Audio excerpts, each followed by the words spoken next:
تو پھر دہشت گردی کیسے بڑھ گئی ہے؟ آپ کے بقول پولیٹیکل گورنمنٹ کی کوئی اوقات ہی نہیں ہے، ان کی مخالفت کے باوجود آپریشن ہو رہا ہے۔ اگر آپریشن ہو رہا ہے تو پھر آپ ان کو کیسے مورد الزام ٹھہرا سکتے ہیں کہ ان کی وجہ سے دہشت گردی بڑھ گئی ہے؟ کیونکہ وہ تو آپریشن نہیں چاہتے، لیکن اس کے باوجود آپریشن ہو رہا ہے، تو پھر ان کی وجہ سے کیسے دہشت گردی بڑھ گئی؟ اس سے پہلے جب گنڈا پور تھے تو کے پی کے لوگوں کے اندر ایک پرسیپشن تھی کہ ایک طرف عمران خان ملٹری آپریشن کی مخالفت کر رہے ہیں، دوسری طرف انہی کی کے پی گورنمنٹ ملٹری آپریشن کو سپورٹ کر رہی ہے۔ لیکن اب فرق کیا ہے؟ اب کے پی کے 100% لوگ یہ سمجھتے ہیں کہ جو بھی آپریشنز ہو رہے ہیں وہ وفاقی سطح کے آرڈر سے ہو رہے ہیں۔ کے پی حکومت اس میں آن بورڈ نہیں، بلکہ لوگ سہیل آفریدی کو اپریشیٹ کرتے ہیں، وہ اپنی حیثیت کے مطابق کوشش کر رہے ہیں کہ یہ آپریشنز نہ ہوں۔ پھر افغانستان سے کے پی کے نے مدد مانگی ہے، اس پہ پی ٹی آئی نے چیلنج کیا کہ آپ بتائیں ہم نے کب مدد مانگی؟ ہم نے تو کبھی مدد نہیں مانگی۔ پھر جو افغانستان سے بات چیت کا معاملہ ہے اس پر تمام جماعتوں نے کہا کہ بات چیت کی جائے، صرف پی ٹی آئی نے تو نہیں کہا۔ اس لیے میں سمجھتا ہوں کہ عمران خان کے خلاف جو بھی چیزیں ہو رہی ہیں وہ الٹی پڑ رہی ہیں۔ عمران خان کی پاپولیرٹی بڑھ رہی ہے، ہر آنے والے دن کے ساتھ بڑھ رہی ہے، کیونکہ یہ حکومت ڈیلیور کرنے میں ناکام ہو رہی ہے، مہنگائی بڑھ رہی ہے، بے روزگاری بڑھ رہی ہے، انسرٹینٹی بڑھ رہی ہے، اور اس نظام کے لیے نفرت بھی بڑھ رہی ہے۔ پھر شہباز شریف کا بیان اس وقت بہت زیادہ چل رہا ہے، جو انہوں نے کہا تھا کہ طالبان، اور ہمارا نقطہ نظر ایک ہے، طالبان کو چاہیے کہ پنجاب پر حملے نہ کریں۔ یہ شہباز شریف نے کہا تھا جامعہ نعیمیہ میں کھڑے ہو کر۔ اس پر لوگ D G I S P R سے سوال کر رہے ہیں کہ اس بیان پر آپ کیا کہتے ہیں؟ اسی طرح فرحان ملک نے ایک ٹویٹ کیا ہے کہ جو کچھ اچھا ہے وہ میرا ہے، جو کچھ خراب ہے وہ سب تیرا ہے، پاکستان زندہ باد۔ پھر مصطفیٰ نواز کھوکھر نے اپنا رد عمل دیا۔ انہوں نے کہا کہ تحریک انصاف کی طالبان پالیسی سے ہمیشہ اختلاف رہا، لیکن یہ کنفیوژن تو فوج میں بھی 2-3 سال پہلے تک تھی۔ فوج بھارت، نواز، کرزئی اور اشرف غنی کے مقابلے میں طالبان کو اسٹریٹجک اثاثہ سمجھا گیا، حالانکہ حقیقت میں تو طالبان آپ کو استعمال کر گئے، جب ان کو آپ کی ضرورت نہ رہی تو اپنا اصل رنگ دکھا دیا۔ پھر عوام بھی ہماری کچھ پیچھے نہیں تھی۔ پاکستان میں طالبان کے کابل ٹیک اوور پر ایک جشن کا سما تھا، طاقتیں تمہاری اور خدا ہمارا، یہ وزیر دفاع نے تو کہا تھا۔ تو پھر مورد الزام صرف ایک جماعت کیوں؟ پھر مذاکرات کو لے لیں، سب سے پہلے نیک محمد کے گلے میں ہار کس نے ڈالا؟ جنرل صفدر کی ہار ڈالتے ہوئے تصویر آج بھی نیٹ پر موجود ہے۔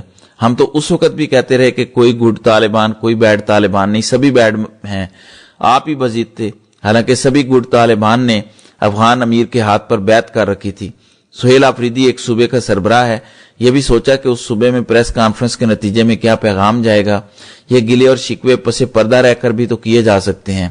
خیبر پختونخوا کے لوگوں نے سپر پاورز کے کھلواڑ، پہلے روس اور پھر امریکہ کے ہاتھ دھمکنے کی ایک بھاری قیمت چکائی ہے۔ ان کی اگر کوئی بات آپ کو سخت بھی لگتی ہے تو اس کا پس منظر بھی تو ہے۔ ریاستیں تو کشادہ دلی سے چلا کرتی ہیں، پھر ایمان مظاہری بے سہاروں کے کیسز بھی تو کرتی ہیں، جن کا کیس لینے کے قریب شاذ و ناظری کوئی جاتا ہے وہ ان کے کیسز لڑتی ہیں۔ مسنگ پرسن کا معاملہ ہو، جھوٹے توہین مذہب کے کیسز ہوں، ہادی اور وہ بلا خوف و خطر ان کے لیے انصاف کا در ہی تو کھٹکھٹاتے ہیں۔ ایسی بھی کیا ضد، دنیا میں بھونچال ہے، ایک طرف بھارت کا فرنٹ تو دوسری طرف افغانستان کا فرنٹ، اوپر سے کمزور معیشت۔ ایسے میں اندرونی محاذ بند کرنے کی ضرورت ہے، نہ کہ فاصلے بڑھانے کی ضرورت ہے۔ پھر فہیم اختر ملک ٹویٹ کرتے ہیں کہ وزیر اعلیٰ بلوچستان جو کوئٹہ میں دہشت گردی اور امن و امان کی خراب صورتحال کی وجہ سے بلدیاتی انتخابات نہیں کرا سکتا اور خود کوئٹہ کے علاوہ دیگر شہروں میں جانے سے کتراتا ہے، وہ ٹھیک کام کر رہا ہے۔ واہ! فہیم اختر ملک کیونکہ الیکشن کمیشن کی بیٹ کرتے ہیں تو کوئٹہ میں اس لیے بلدیاتی الیکشن ملتوی کر دیا گیا کہ امن و امان کی صورتحال ٹھیک نہیں ہے۔ پھر مریم نواز کا کل بیان چلایا گیا فتنۃ الخارج کے حوالے سے، تو اس پہ فہد طارق کہتے ہیں کہ لگے ہاتھوں مریم نواز کا وہ ویڈیو بیان بھی چلا دیتے جس میں وہ نعرے لگوا رہی تھی کہ یہ جو دہشت گردی ہے اس کے پیچھے وردی ہے۔ پھر لکھا ہوا ہے کہ یہ کہنا کہ دہشت گردوں کو 2023 میں پہلی بار فتنہ خارج قرار دیا گیا درست نہیں ہے۔ 2009 یا 10 میں ڈاکٹر طاہر القادری نے 600 صفحات پر مشتمل فتویٰ دیا تھا جس میں کہا گیا تھا کہ دہشت گرد جہنمی کتے ہیں اور یہ فتنۃ الخارج ہیں۔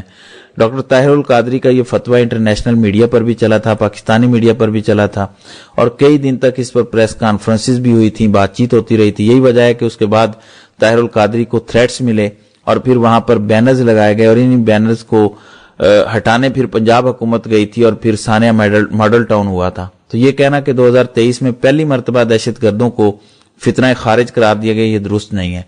یہ صورتحال ہے. حکومت اور اسٹیبلشمنٹ اس وقت بیک فٹ پر ہیں. جو بھی وہ چال چلتی ہیں وہ چال الٹا ان کے اپنے گلے پڑ رہی ہے.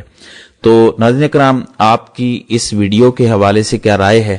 آپ اپنی رائے کا اظہار کامنٹ سیکشن میں ضرور کیجیے گا.